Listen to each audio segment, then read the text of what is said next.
Hello friends, how are you?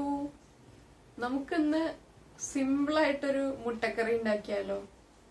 ഇത് മുട്ട പുഴുങ്ങാതെയാണ് നമ്മൾ ഈ മുട്ടക്കറി ഉണ്ടാക്കുന്നത്. നമുക്ക് എപ്പോഴും നമ്മളിപ്പോ പുറത്തൊക്കെ പോയിട്ട് വരുമ്പോ പെട്ടെന്ന് തന്നെ ഒരു മുട്ടക്കറി ഉണ്ടാക്കണം. അപ്പൊ മുട്ട പുഴുങ്ങിയിട്ടില്ലല്ലോ എന്നൊക്കെ ആലോചിച്ചിട്ട് കുറെ സമയം അങ്ങനെ പോണ്ട. മുട്ട പുഴുങ്ങാനുള്ള ടൈം കളയാതെ നമുക്ക് വളരെ വേഗത്തിൽ തന്നെ മുട്ടക്കറി ഉണ്ടാക്കി കഴിക്കാം. അപ്പോ നമുക്ക് സിമ്പിൾ എഗ് കറി എങ്ങനെയാണ് ഉണ്ടാക്കുന്നതെന്ന് നോക്കാം. നമുക്ക് കിച്ചണിലേക്ക് പോവാം. നമുക്ക് ഇൻഗ്രീഡിയൻസ് നോക്കാം. നമ്മള് വെളുത്തുള്ളി എടുത്തിട്ടുണ്ട്, പച്ചമുളക് ചതച്ചത്, ഇഞ്ചി ചതച്ചത്. വെളുത്തുള്ളി എടുക്കുമ്പോൾ വെളുത്തുള്ളിയും ഇഞ്ചിയും പച്ചമുളകും ചതച്ച പോലെ തന്നെ ചതച്ചെടുക്കണം. പിന്നെ സവാള മുറിച്ചെടുത്തിട്ടുണ്ട്, മസാലപ്പൊടി ഉണ്ട്, മല്ലിപ്പൊടി, ഉപ്പ്, മഞ്ഞൾപ്പൊടി, pepper powder, Kashmiri chilli powder, കറിവേപ്പില, ടൊമാറ്റോ, വെള്ളം, വെളിച്ചെണ്ണ, മുട്ട. നമ്മുടെ പാൻ നന്നായിട്ട് ചൂടായിട്ടുണ്ട്. നമുക്കിതിലേക്ക് വെളിച്ചെണ്ണ ചേർക്കാം.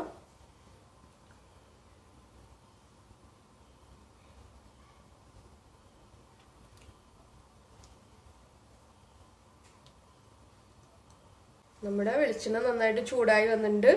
ഇതിലേക്ക് നമുക്ക് ചതച്ച് വെച്ചിരിക്കുന്ന ഇഞ്ചി ചേർക്കാം. ഇതൊരു വലിയ പീസ് ഇഞ്ചിയാണ് ചതച്ചെടുത്തിരിക്കുന്നത്.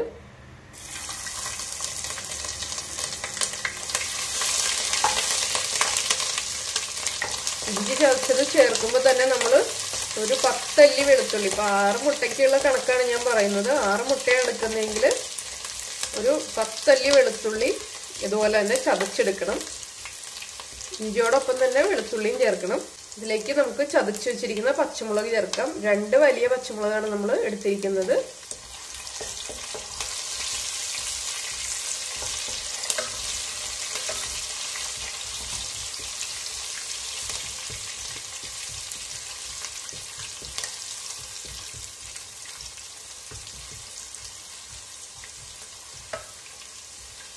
ഇഞ്ചിയുടെയും പച്ചമുളകിന്റെ റോ സ്മെല്ലൊന്നും മാറി വരുമ്പോൾ നമുക്കിതിലേക്ക് ഇനി സവാള ചേർക്കാം. നമ്മൾ 6 മുട്ടയ്ക്ക് വേണ്ടിയിട്ട് 6 മീഡിയം സവാളയാണ് ചെറുതായിട്ട് മുറിച്ച് വെച്ചിരിക്കുന്നത്. പിന്നെ നമുക്ക് ഗ്രേവിക്ക് അനുസരിച്ച് സവാളയുടെ എണ്ണം കൂട്ടാം. നമുക്ക് ഫ്ലെയിം കൂട്ടി വെക്കാം. എന്നിട്ട് നന്നായിട്ട് ഈ ഓണിയൻസ് സോട്ട് ചെയ്തെടുക്കാം.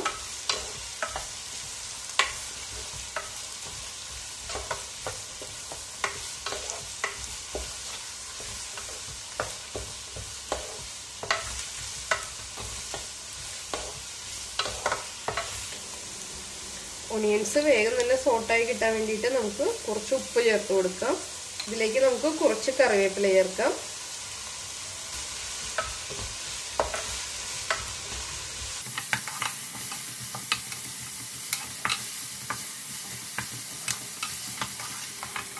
അതാ നമ്മള് സവാള ഒരു 8 മിനിറ്റ് നന്നായിട്ട് സോട്ട് ചെയ്തെടുത്തിട്ടുണ്ട് എണ്ണയിൽ. ഇനിയിപ്പോൾ നമുക്ക് ഇതിലേക്ക് നമ്മുടെ മസാല പൗഡേഴ്സ് ആഡ് ചെയ്യാം. ഫ്ലെയിം കുറച്ച് വെച്ചിട്ട് നമുക്ക് പൗഡേഴ്സ് ഓരോന്നായിട്ട് ആഡ് ചെയ്ത് കൊടുക്കാം. മല്ലിപ്പൊടി ചേർക്കാം.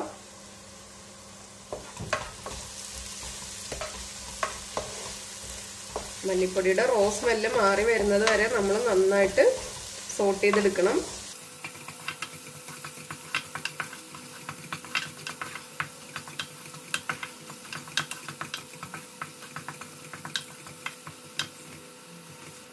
നമുക്കിനി കുരുമുളക് പൊടി ചേർക്കാം.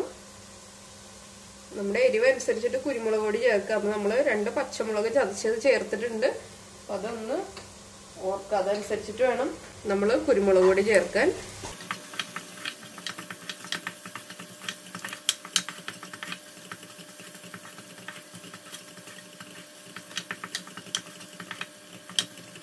ഇതിലേക്ക് നമുക്ക് മഞ്ഞൾപ്പൊടി ചേർക്കാം, മുളക് പൊടി. ഇതിപ്പോൾ നമ്മൾ കാശ്മീരി ചില്ലി പൗഡറാണ് യൂസ് ചെയ്യുന്നത്, അതുകൊണ്ട് എരിവ് അധികം ഉണ്ടാവില്ല.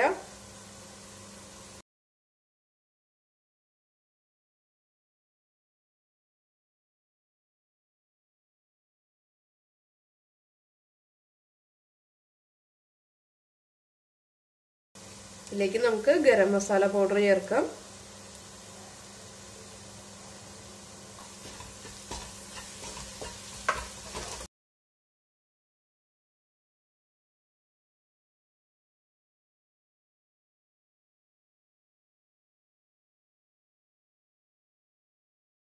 ഇതിലേക്ക് നമുക്ക് മുറിച്ച് വെച്ചിരിക്കുന്ന ടൊമാറ്റോസ് ആഡ് ചെയ്യാം. ഇതിപ്പോൾ നമ്മളൊരു 4 മീഡിയം ടൊമാറ്റോയാണ് എടുത്തിരിക്കുന്നത്.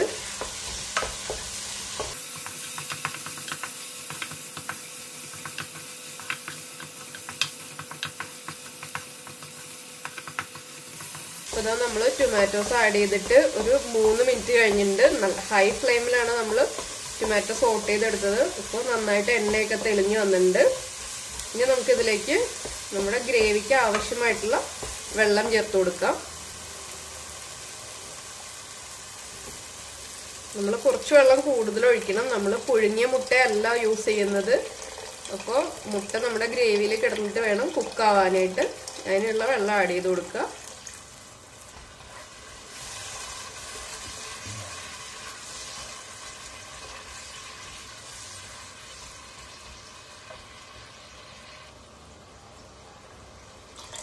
നമ്മൾ വെള്ളം ഒഴിച്ചിട്ട് നന്നായിട്ട് മിക്സ് ചെയ്ത് കഴിയുമ്പോൾ നമുക്ക് ഏകദേശം എത്ര ഗ്രേവി വേണമെന്നൊരു ഐഡിയ കിട്ടും. അതനുസരിച്ച് നമ്മൾ വെള്ളം കുറവാണെങ്കിൽ വെള്ളം ചേർത്ത് കൊടുക്കണം.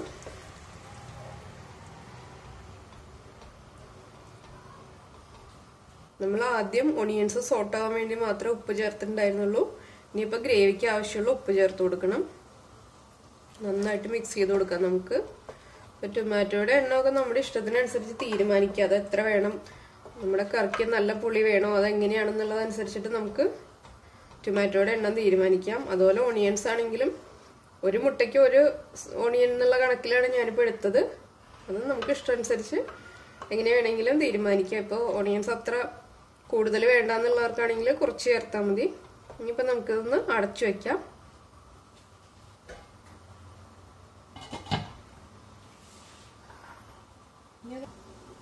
ഇപ്പം നമ്മൾ കറി അടച്ചു വെച്ചിട്ട് ഒരു 2 മിനിറ്റ് ആയി. നമുക്കിനി ഇതൊന്ന് തുറന്നു നോക്കാം. നമ്മുടെ ഗ്രേവി നന്നായിട്ട് തിളയ്ക്കുന്നുണ്ട്. ഒന്ന് ചെറുതായിട്ട് കുറുകി തുടങ്ങുമ്പോൾ നമുക്കിതിലേക്ക് മുട്ട ആഡ് ചെയ്ത് കൊടുക്കാം.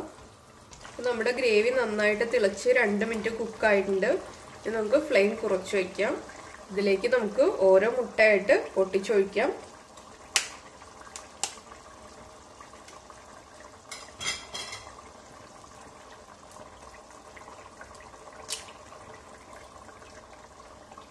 നമ്മൾ ഒരു മുട്ട ഒഴിച്ചു കഴിഞ്ഞിട്ട് ഒരു 2-3 സെക്കൻഡ് ടൈം കൊടുക്കണം അടുത്ത മുട്ട ഒഴിക്കാനായിട്ട്. അല്ലെങ്കിൽ അത് എല്ലാം തമ്മിൽ മിക്സ് ആയി പോവും. അപ്പോൾ അതൊന്ന് സെറ്റായി വരാനുള്ള ടൈം നമ്മൾ കൊടുക്കുക. അതിനുശേഷം അടുത്ത മുട്ട ഒഴിക്കുക. നമുക്ക് ഇതുപോലെ എല്ലാ മുട്ടയും പൊട്ടിച്ചൊഴിക്കാം.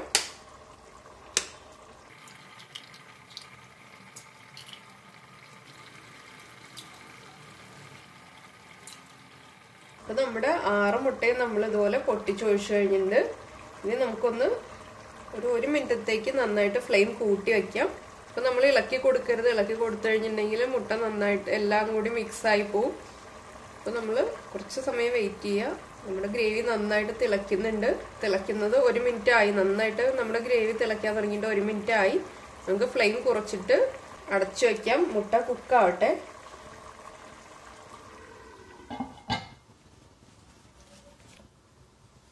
നമ്മളൊരു 4 മിനിറ്റ് ആയിട്ട് അടച്ചു വെച്ച് കുക്ക് ചെയ്യാണ്. ഇനിയിപ്പോൾ നമുക്കൊന്ന് തുറന്നു നോക്കാം. നമ്മുടെ മുട്ടയൊക്കെ ഒരു സൈഡ് കുക്കായിട്ടുണ്ട്. നമ്മൾ ലോ ഫ്ലെയിമിലാണ് വെച്ചിരിക്കുന്നത്. ഇനി നമുക്കത് പതുക്കെ തിരിച്ചിട്ട് കൊടുക്കാം. ഒരു സൈഡ് കുക്കായതിനു ശേഷം മാത്രം നമുക്ക് തിരിച്ചിടാം. അല്ലെങ്കിൽ മുട്ട പൊട്ടി ഉടഞ്ഞു പോവും.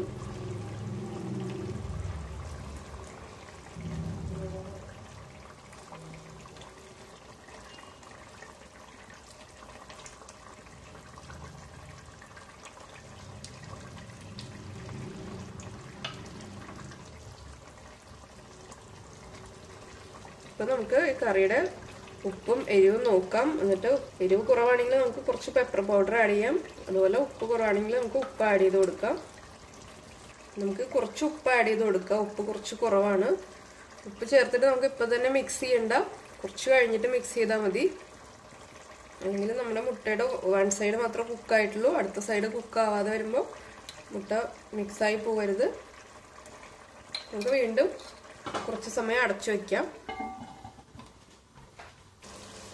ഇതാ നമ്മുടെ കറി റെഡി ആയിട്ടുണ്ട്. നമ്മൾ മുട്ട എല്ലാം തിരിച്ചിട്ട് കഴിഞ്ഞിട്ട് വീണ്ടും ഒരു 4 മിനിറ്റ് ലോ ഫ്ലെയിമിൽ വെച്ച് കുക്ക് ചെയ്തെടുത്തു. അപ്പൊ നമ്മുടെ ഗ്രേവി അതനുസരിച്ച് നമുക്ക് റെഡ്യൂസ് ചെയ്യാം. അപ്പൊ നമുക്ക് ഗ്രേവി കുറച്ച് മതിയെങ്കിൽ നമ്മൾ കുറച്ച് സമയം കൂടുതൽ കുക്ക് ചെയ്യാം. അത് നമ്മുടെ ഇഷ്ടത്തിനനുസരിച്ച് നമുക്ക് റെഡ്യൂസ് ചെയ്യാം. ഇപ്പൊ നമുക്ക് ഫ്ലെയിം ഓഫ് ചെയ്തിട്ട് സെർവ് ചെയ്യാനുള്ള ഒരു ബൗളിലേക്ക് മാറ്റാം. അപ്പൊ ഇതാ നമ്മുടെ സിമ്പിൾ എഗ് കറി റെഡി ആയിട്ടുണ്ട്. നമുക്ക് മുട്ടയൊന്നും പുഴുങ്ങാനുള്ള ടൈമില്ലാത്തപ്പോ ഇതുപോലെ വളരെ വേഗത്തില് ഈ കറി ഉണ്ടാക്കിയെടുക്കാം. അപ്പൊ എല്ലാരും ഇത് ഉണ്ടാക്കിയിട്ട് ചപ്പാത്തിയുടെയും ചോറിന്റെ ഒക്കെ കൂടെ കഴിച്ചു നോക്കുക. ഇഷ്ടപ്പെട്ട് കഴിയുമ്പോൾ നമ്മുടെ കമന്റ് ബോക്സിൽ കമന്റ്സ് ഒക്കെ ഇടുക. അതുപോലെ തന്നെ ലൈക്ക് ചെയ്യാനും സബ്സ്ക്രൈബ് ചെയ്യാനും ഒന്നും മറക്കരുത്. അപ്പൊ നമുക്ക് അടുത്ത ഡിഷുമായിട്ട് അടുത്ത ദിവസം കാണാം. ബൈ.